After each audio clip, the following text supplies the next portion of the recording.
আওয়ামী লীগের পথ সুগম করলো কে? আওয়ামী লীগের পথ দুর্গম করতে চেয়েছিল যে? প্রশ্নটার উত্তরটা যদি এরকম হয়, হ্যাঁ, আমার সামনে এই প্রশ্নটা এসছে। প্রশ্নটা সোশ্যাল মিডিয়া এবং পত্রপত্রিকা ঘুরে এই প্রশ্নটা আপনাদের সামনেও গিয়েছে নিশ্চয়ই। একজন করেছেন যিনি খুব হালকা মানুষ না।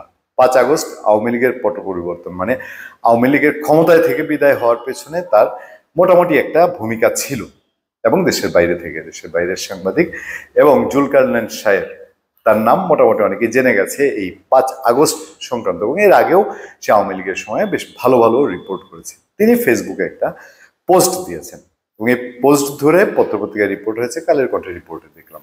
সেখানে তিনি প্রশ্ন তুলেছেন যে আওয়ামী লীগের পথ সুগম কে করলো, এবং সেই জায়গায় আরেকটা ইন্ডিকেট করেছেন যে ডিবি প্রধান রেজাউল করিমকে, তাকে যে সরিয়ে দেওয়া হয়েছে, এই সরিয়ে দেওয়াটার পরে ঢাকায় আওয়ামী লীগ একাধারে ঝটিকা মিছিল করছে।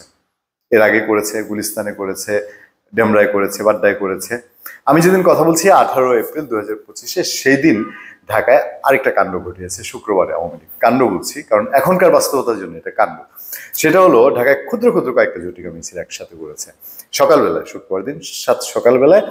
তারা রামপুরা, বাড্ডা, যাত্রাবাড়ি এবং উত্তরায় একটা মিছিল করেছে, যেটা চোখে পড়েছে সবার।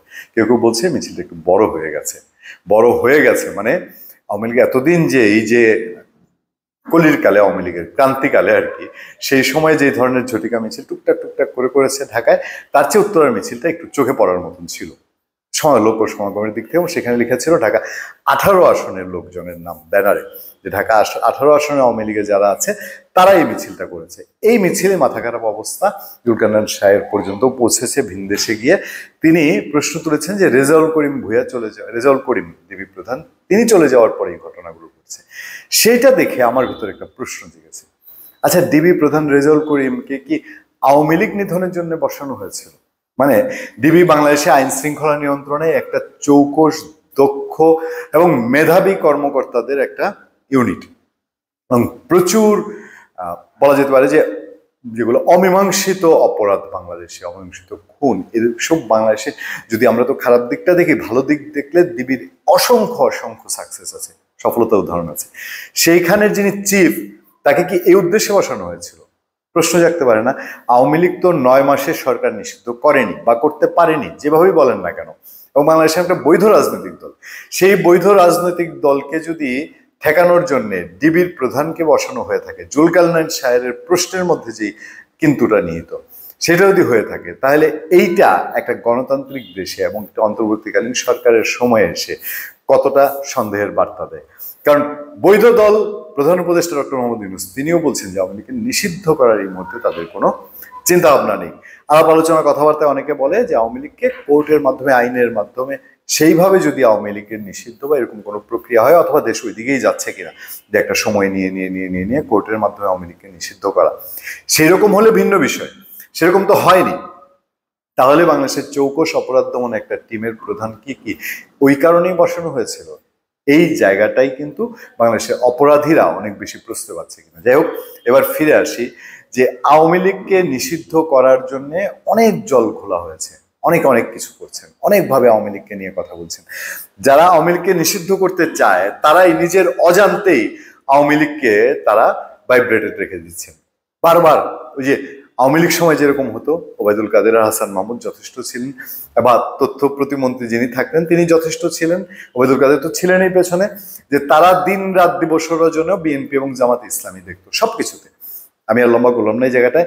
এখন এসে যারা আওয়ামী লীগ নিষিদ্ধ করতে চায়, তারাই সারাক্ষণ কথায় কথায় তাদের মুখের কথাতে আওয়ামী লীগকে টিকিয়ে রেখে দিয়েছে অনেক জায়গায়। হয়তো বুঝতে পারে না যে কোন জায়গায় টিকে গেছে। এখন যে মিছিল টিছিল হচ্ছে, হাসনাত আবদুল্লাহ সেদিন তার মাথা গরম হলো, বললো অধ্যত্বপূর্ণ আচরণ তিনি যদি করেন তাহলে সহ্য হবে না, মানে এই ইস্যুতে।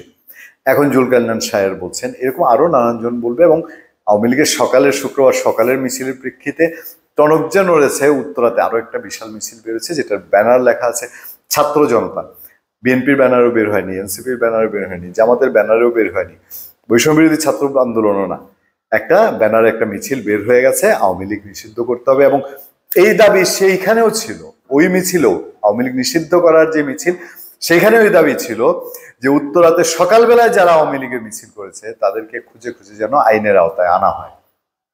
আমি জানি না এই টাইপের কাণ্ড কারখানা যারা করে তাদের মাথায় হয়তো বুদ্ধিশুদ্ধি এখনো হয়নি, এখনো সেই ম্যাচুরিটি আসেনি। বলে না যে রাজনীতির যদি আতুর ঘরে ধরেন তাহলে ওদের নাক টিপলে দুধ আসে কিনা, এখনো সেরকম সময়। কিন্তু তাদের যারা অভিভাবক তারা অলরেডি কিছু বুঝে গেছে যে ব্যাপারটা এইভাবে হবে না, ব্যাপারটা এইভাবে হওয়ার না, অন্য কোনোভাবে হওয়ার আছে কিনা।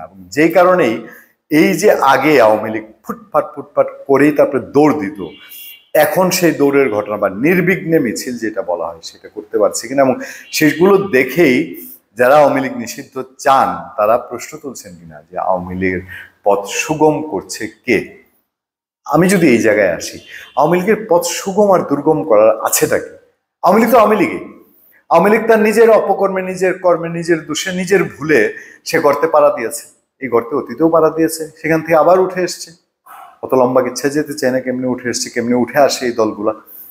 আগামীতেও আওয়ামী লীগ কেউ সুগম দুর্গম করবে সেরকম প্রেক্ষাপট নেই। আওয়ামী লীগ কি পলিটিক্স করে তার উপরে নির্ভর করবে, কারণ তার তো একটা বেজ আছে বাংলাদেশে। ধন্যবাদ সবাইকে, ভালো থাকবেন, সুস্থ থাকবেন। সত্য, করোনা এবং সহিংসতার সাথে আপনার সাথে আমি আতিক রহমান পূর্ণিয়া।